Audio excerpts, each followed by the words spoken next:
Sabi, hindi ako pinakyat sa live. Namimili siya ng akyat, lalo na yung content creator na malaking content creator. Sobrang laki-laki ng bahay niya. Pero hindi ako inakyat.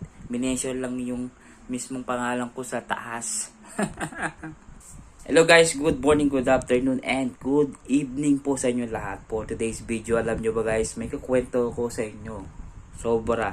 Siguradong matutuwa ba kayo, magagalit ba kayo, o ano ang gagawin ko. Sa totoo lang guys, gusto ko umakyat talaga sana. Ay kaso ang problema, binasa lang niya yung pangalan ko pero hindi niya ako pinakyat. Baga namili siya. Namimili siyang pinapaakyatan pero sinasabi niya doon sa live niya na ganito, ganyan, ganyan. Dapat hindi niyo ako ina-idolize, ganyan, ganyan. Baga siyempre, simpleng lang, akyat lang. Sabi ko, kilala ko di ganito, kilala ko ni ganito, pero wala, hindi ako pinansin. Pero ginawa ko doon, nag-comment ako doon sa baba, sabi ko sa kanya, wag ka mamili ng taong pinapaakyat mo kasi sa kanila ka nagsimula eh. Ang ginawa ko, wala, iniyahan ko na lang siya, hindi ko na ako pumunta, gano'n lang siya. Kaya kayo po mga content creator, mas maganda po, wag na po kayo magpapansin sa mga taong ganyan. Ay di naman ito sinisiraan ko siya kasi siya eh, based on my experience.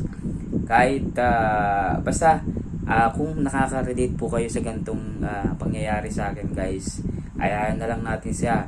Mas maganda po gumawa na lang tayo ng content ng talagang magpapa-viral sa atin, at sigurado kapag nag-million views ka o nag-billion followers ka, siguradong aakyat yung mga yan. Kaya mas maganda po siguro gumawa na lang tayo ng content. Balang araw magiging lalaki din yung bahay natin, gaganda yung followers natin, gaganda yung mga views natin. Ganun lang po kasimple guys. Ako, sabi ko nga po sa inyo, di ba? Kapag nag-live ako, pinapakyat ko yung mga taong gustong makyat. Basta wala lang ginagawang masama. I mean yung parang di maingay, mga ganun. Dapat respect each other ang pinaka-importante dyan. Kaya sinasabi ko po na libre pong umakyat sa akin at hindi po ako namimili ang pinapaakyatan ko. Okay? At maraming taong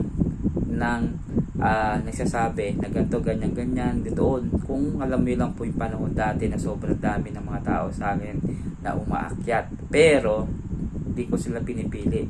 Pero, kaya sabi ko po sa inyo, gumawa na lang kayo ng content na engaging, informative, entertaining, kung anong gusto nyo gawin sa buhay nyo. Basta importante po, mapasaya yung mga viewers nyo at mabigbigay ng aral, inspirational, na-inspire sila sa iyo, inspire sila sa mga ginagawa mong content. Mga ganun lang guys, kasi gustong-gusto nila yan. At siyempre siguradong magbo-boom yung page mo, magbo-boom yung viral yung videos mo. Ganun lang po kasimple guys ha.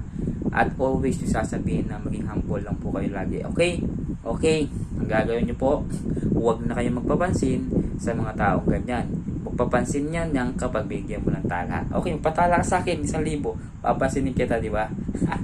Hindi, joke lang po guys. Basta ang gawin lang po natin guys, gumawa na lang tayo ng mga content talagang maputuwa yung mga viewers natin. At siyempre yung mga bagong followers, sigurado magugustuhan kanila.